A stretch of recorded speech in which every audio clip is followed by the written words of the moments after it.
Okay, thanks, everybody. So this is round two, and what we're going to talk about is just sort of some select additional discussions on some of the technical topics that have come up during our work. So the purpose is just to clarify some information, especially stuff from prior presentation, provide some additional details and concepts, regarding a cluster approach. And then, provide our opinions on any questions that, people may have.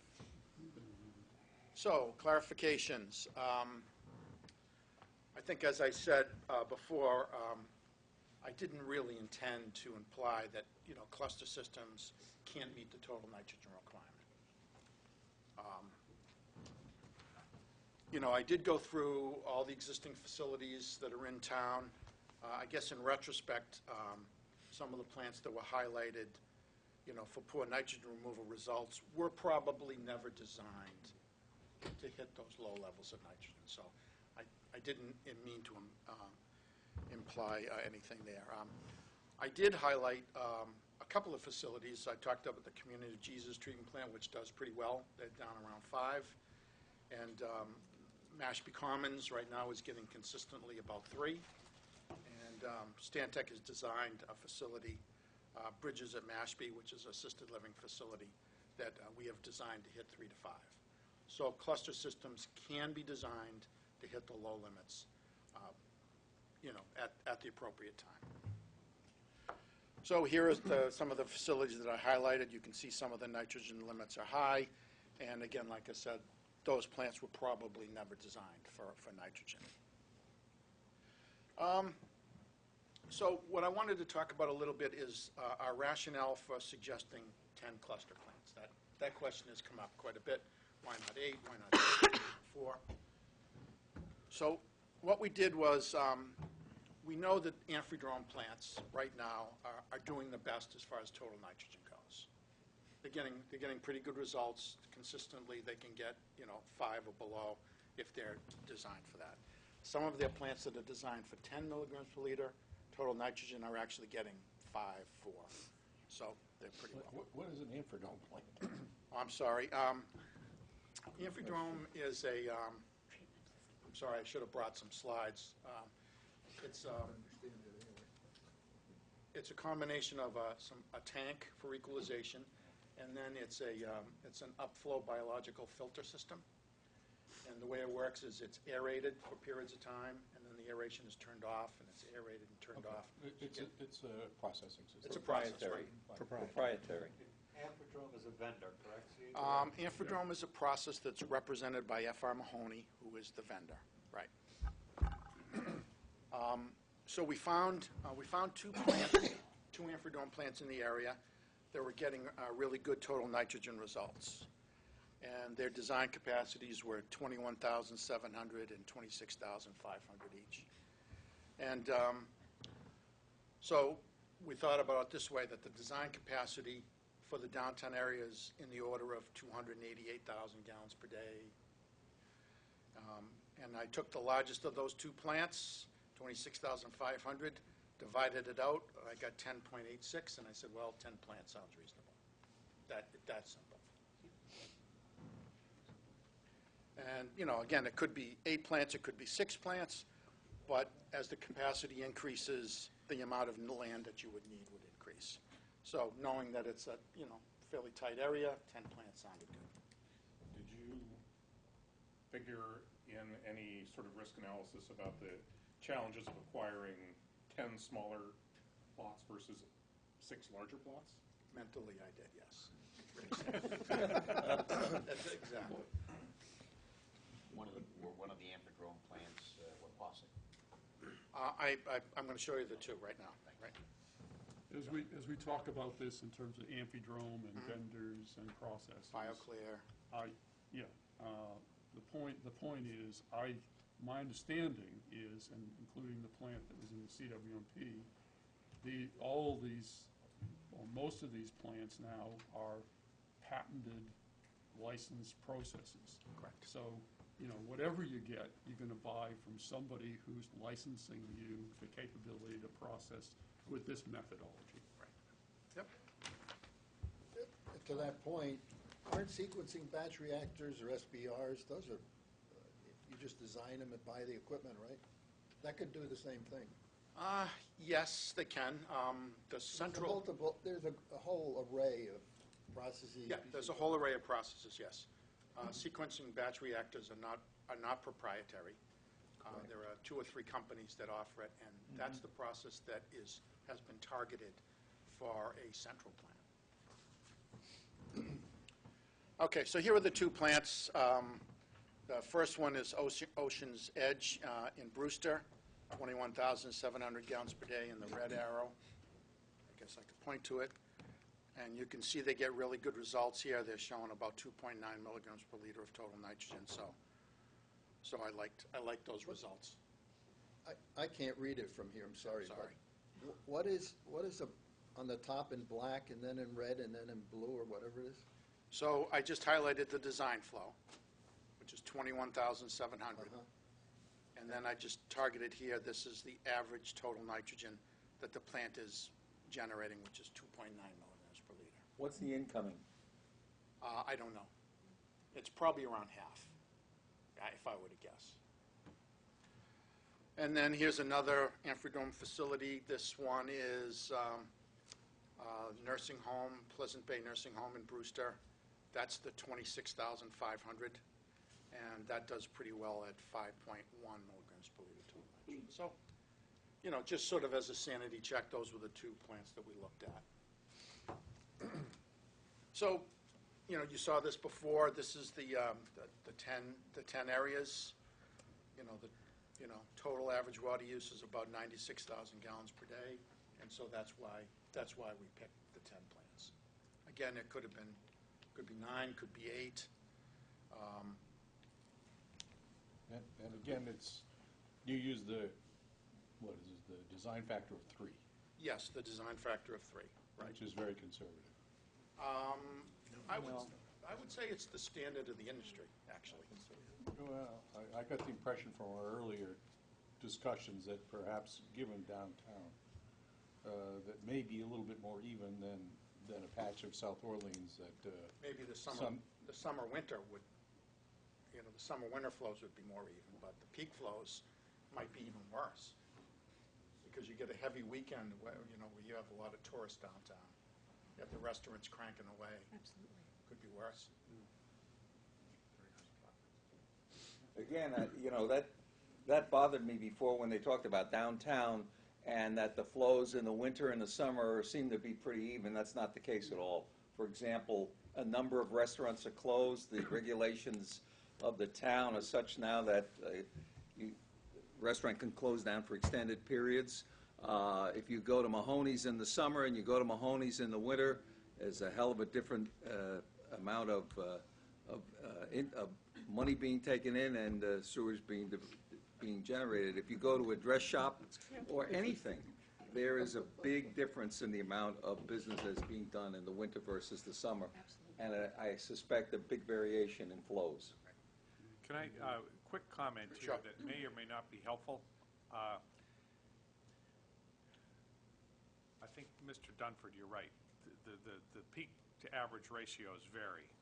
We've seen anything from 1.3 to 3. I think what Steve's trying to say is that the smaller plants, because they're more influenced by fewer dischargers, are more susceptible to the range of those dischargers. So if you have 10 coming in to one plant and 2 of them shut down, that's a big shift in the peak to average ratio. The bigger the plant goes, the more discharges are coming in. The statistics of it dictate that there's always going to be someone coming in. So your peak. Diversification of flow. Yeah, it's just like anything. So when we're dealing with the smaller plants, the peak to average ratio goes up. Right. I think that's what the bottom line is. That's exactly right. And the curves that are provided by DEP show that in their guidelines. And it's also critical, I believe, to maintain constant flow as much as possible through these plants, whether they're small or large. If you had a central plant, you could have several trains and shut down one or two of the trains in the fall and winter for maintenance and keep a more constant flow in the remaining train. And in the summertime, you could open up all 2 or 3 trains and have constant flow in the summer. So it's definitely an advantage. To do that in a very small plant is very, very expensive. Exactly right. So just to make sure I'm clear, this is just a sort of a paper analysis. We didn't visit any of the sites. We showed the little treatment plant boxes just in open areas. It doesn't imply that that's the exact location. It's just a paper analysis that we did for the comparison. Okay, so we talked a little bit more about average daily flow and design flow, so I'm not going to go over that again. You know, I think everybody got that concept, you know, pretty well.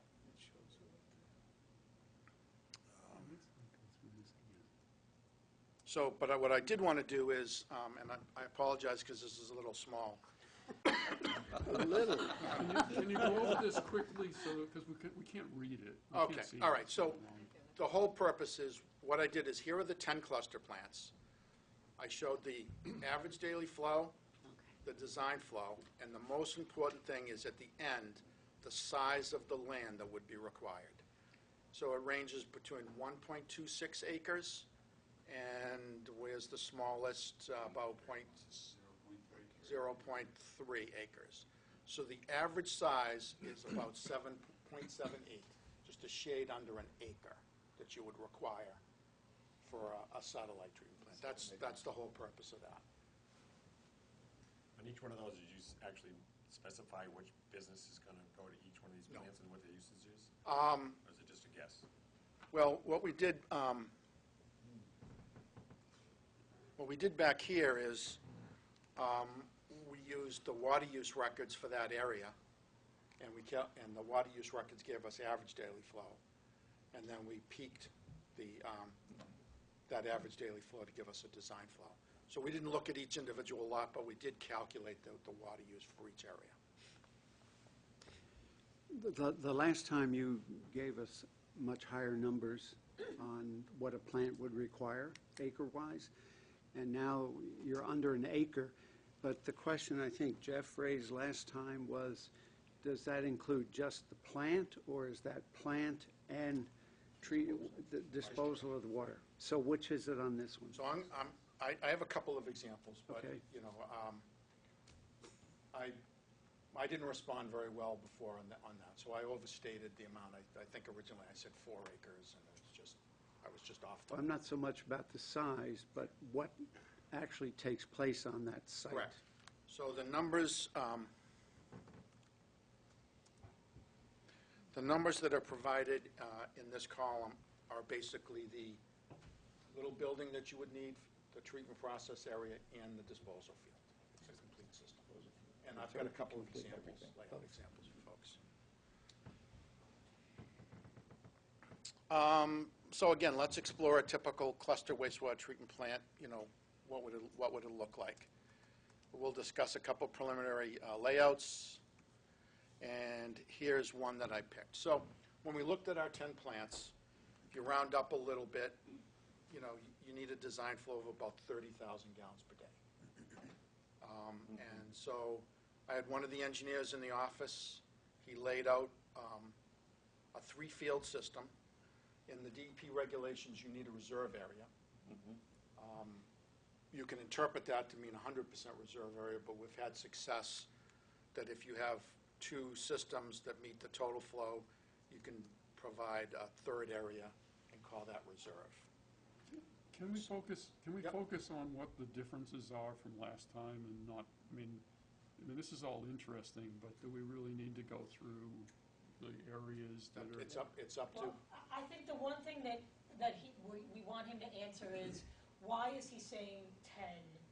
Well, we understand. Why It's could we redo this with 6 or 3? But the answer is the overall capacity, okay? You've got a certain amount of flow, you've got a limit on capacity, so that answers the 10. No, well, the Amphitryon process, they And I'm more than happy to skip some stuff, but they claim they can do up to 100,000 gallons per day, the Infodrome process. But the problem is, as you get up, you get a much larger disposal field. But if, So maybe skip the design part and. Sure. I mean, we just want to make sure that this question doesn't come back and people say, oh, well, we should consider clusters, but we should consider 3 of them, right?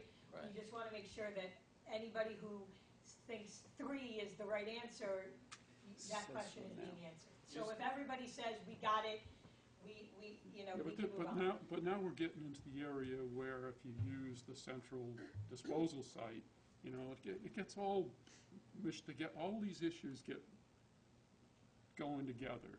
And I think, unless, it just, this doesn't seem, I mean, this was booked on the original schedule as 10 minutes, okay, to tell the revisions, okay?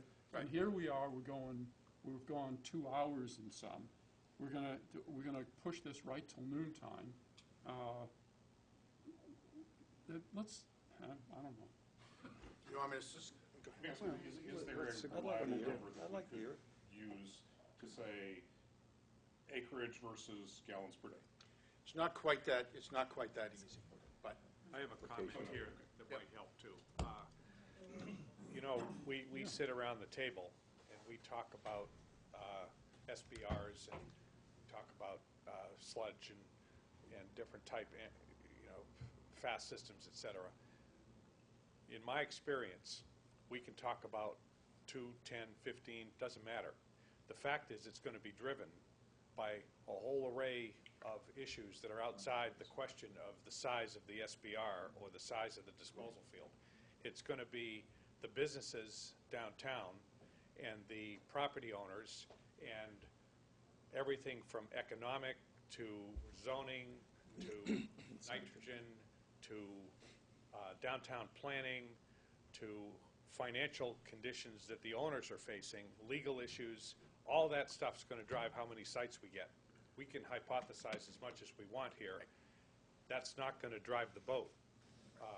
It's going to be all of those other factors. Right. And it's going to have to be an opportunistic thing where we say, okay, here's a developer that's willing to take on this challenge.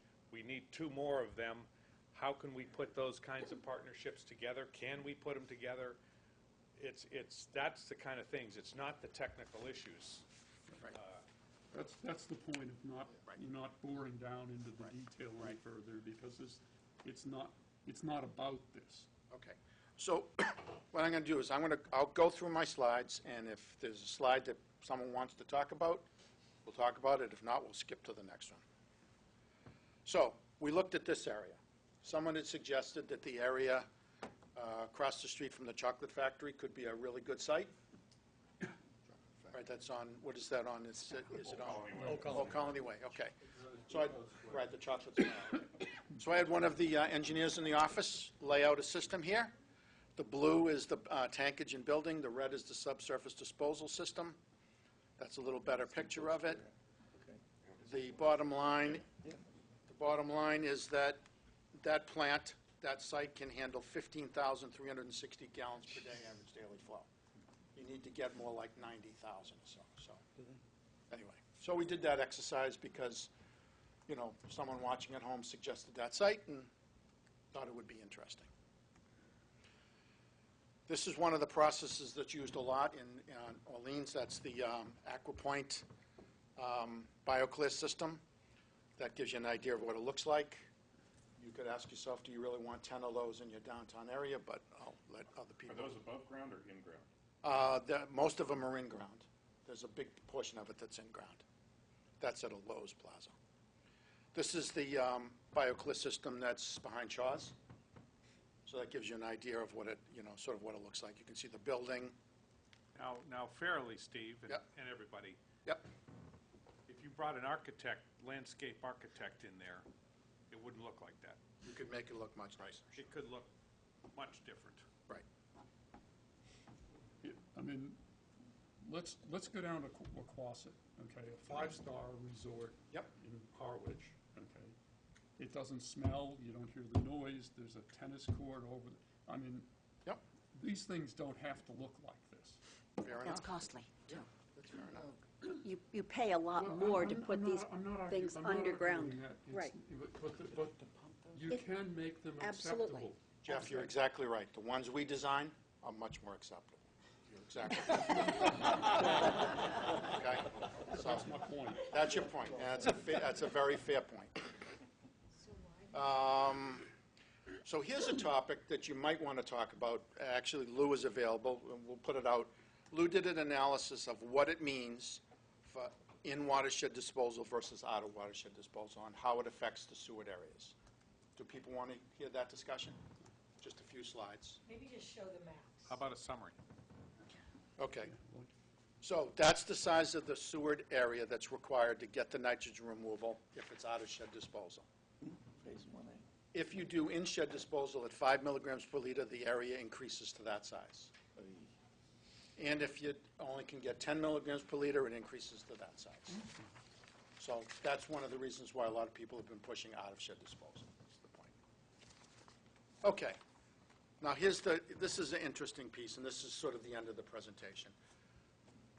I wanted to do a little discussion on how much overall risk is acceptable, and that sort of folds back into what we were discussing earlier. So the one point I wanted to make is that the recommended hybrid plan that is being incorporated right now uses a lot more non-traditional technologies, which I think SIA would agree adds a certain amount of risk.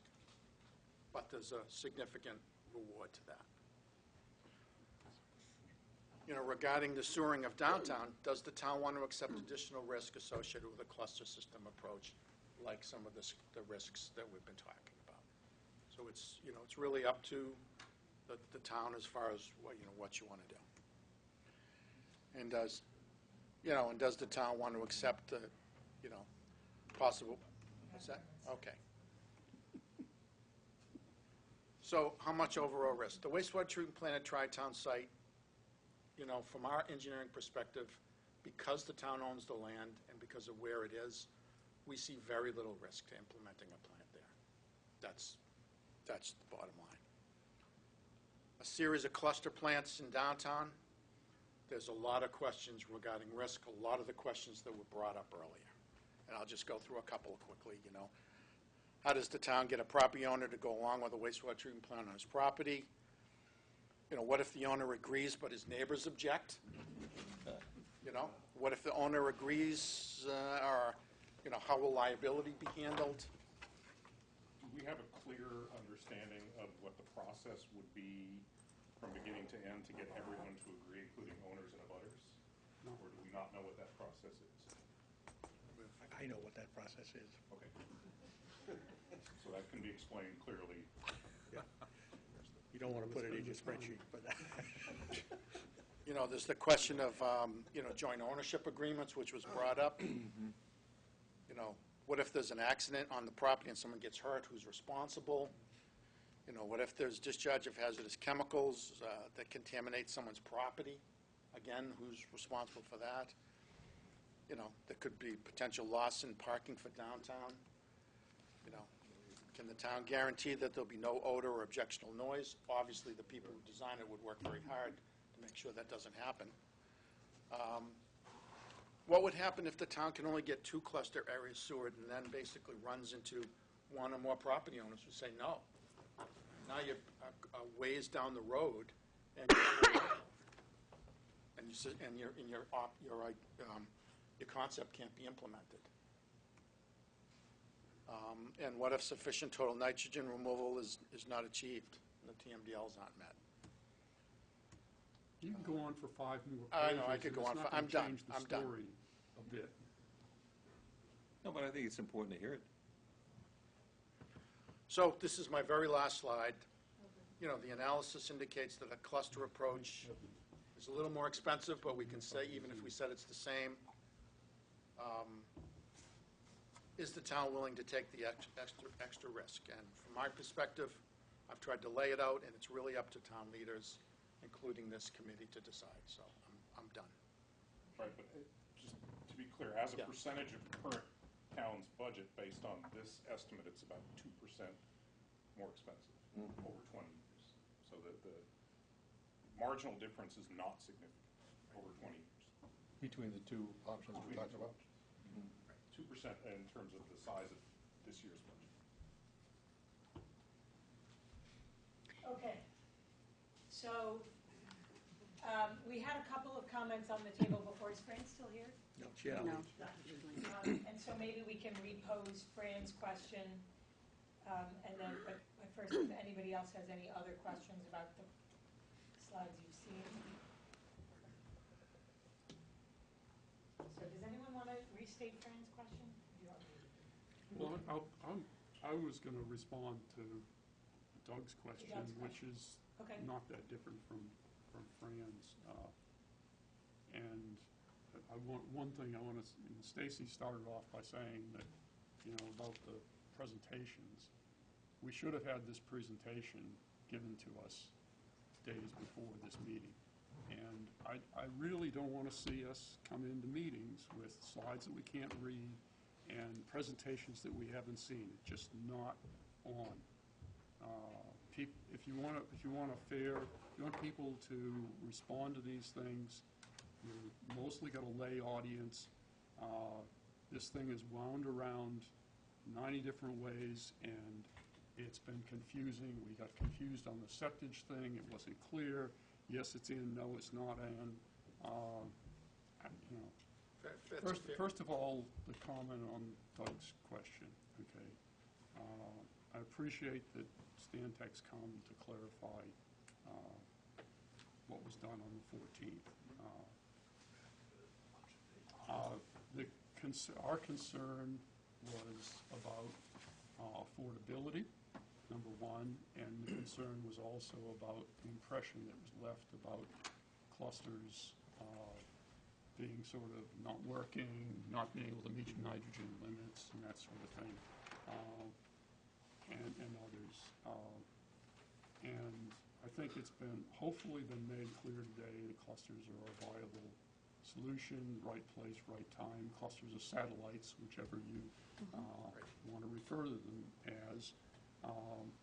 And I think it's my hope that the next time we have an opportunity for such a situation, that we have advisors or experts who will evaluate all of the options the first time around, and we don't have to go through this. Is that, I mean, is there more? Did I probably Close. missed 2 or 3 points in this. but- I guess, you know, I've been with Paul, and Paul has taken me around town and talked about different approaches to how we could handle this issue for the town. And I know there have been a lot of questions addressed to Stacy and to Steve. And I guess I'm just wondering, as I listened this morning, some things began to clarify. And there seemed to be, if it's 2%, but maybe I'm just too thick on this, that doesn't include the land issues and the acquisition of land and so forth. So I'm beginning to hear things that say clusters may not be an alternative way to go. Clusters may not be an alternative way to go in downtown. In downtown. I think, you know. And I'm wondering if- As I see this, if you've got 2% difference, okay, my personal opinion is that if you're going to propose clusters for downtown, it's got to have a significant, to make up for the complexity and the management issues, you'd have to have a significant cost advantage. And personally, I mean, haven't worked in this area so much, but I've done some project work to understand built gas production plants. There's got to be a significant cost advantage, and I don't see where that's going to come from. Okay. I think what we need to do from a risk analysis perspective, which is, I think, by far the most important part of the presentation, is to determine what is the complete set of sufficient conditions that we would need to meet before we made a decision one way or another.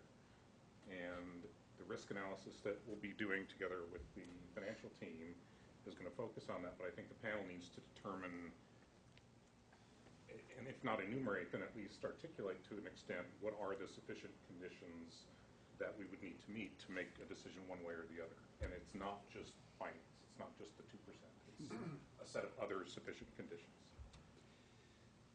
And it varies too, depending on the decision, right? You change your factors and your weights depending on what you're deciding. That is correct.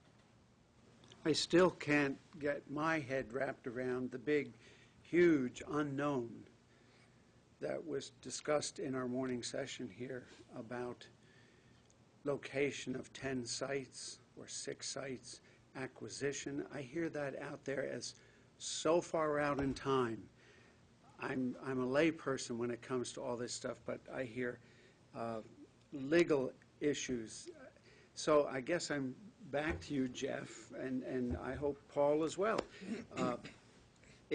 Are those concerns big enough to say that clusters may not be the alternate way to go? And if you can't answer it now, that's okay, but that's where I'm at right now as a panel member.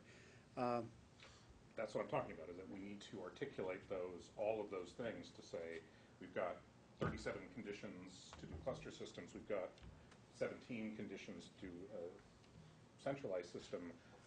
What are they? And that's what we're going to try and do in the analysis. We being? See, I thought I answered. Okay.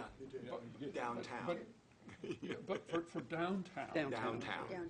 I agree. Right. Let's separate these Right. things out. Okay. Sure. So, As I said, for downtown, I think to consider clusters, I would need to see a way forward to have a significant cost advantage to compensate. Some sort of an advantage. Yeah, some Gotta be an sort of advantage. advantage. It's gotta be an And certainly what you're talking about is a hell of a burden, and I haven't got any answer for that. It's not my bailiwick. okay. And thank you. motivation. Thank you. Motivation by private property owners to even consider doing this. I understand that.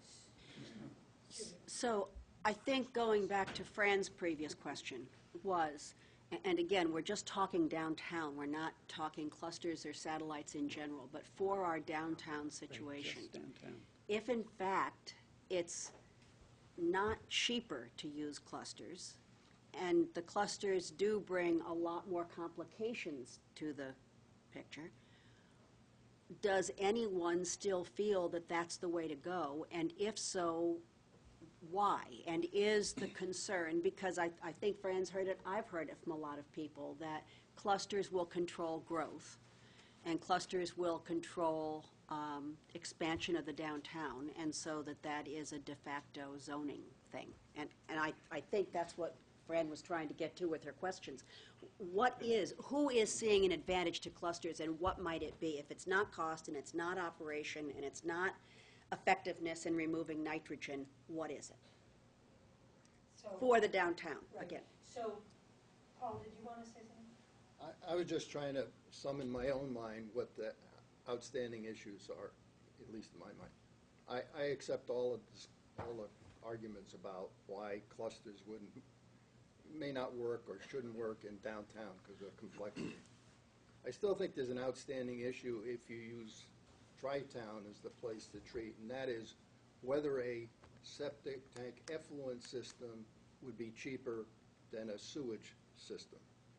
Because through a lot of contacts in the literature, septic tank effluent collection systems are much cheaper than sewage systems. If that isn't significant advantage, then that issue can be dropped. Now, also connected with this, if there are advantages to downtown property owners for collecting everything and moving it off to Tri-Town, sewage I'm saying, if there's advantages, then it seems to me they should pay a premium for that as compared to the town as a whole. And I assume you're working that out. The final thing, which I brought up before, is the septage market going forward, and I think we need to talk about it because I think the septage market is inflated going forward. I have a lot of examples of why, including my own personal experience. So those are a couple things that I think are outstanding, and hopefully we have a chance to air those before we come back to the whole group. But can I just jump on this for a moment, knowing those are outstanding, and just ask the question again? And again, this is not the decision-making forum, right? This is the get the facts straight forum. And this afternoon, we'll move into our decision-making forum. But it would be great if we can share back to the decision-making forum what the impressions and the overall conclusions people attending this session seem to have drawn, right? And is it accurate to say that among the participants of this session, hearing what you've heard and discussing what you've discussed, the sense that a centralized approach based at Chi-Town to resolve the downtown wastewater issue seems to have more advantages than a cluster system of anywhere from 3 to 10, whatever number it might be, a cluster system that's based downtown, that the need to investigate that cluster system further does not seem necessary, and that the group does feel that considering seriously a central system for responding to the downtown wastewater is the way to go. Yes, Could we summarize what comes out of this meeting in that way? yes. Yeah, I mean, I think the thing we've established here is that clusters are a solution that are an acceptable solution in the right place at the right time. And I think all the issues, the risk issues that are raised here and the cost issue being basically neutral to, I don't know, mean that, the complexity of management, operation, working all these land issues and whatnot make clusters in downtown not a viable solution. I agree. Agree. I agree. Well said. So, thank you, everyone. I think we should adjourn this meeting. Fast. And we'll see you guys back here at 1 o'clock. Want to adjourn us? A motion to adjourn. So moved. Second. All in favor? Aye. All right, adjourned.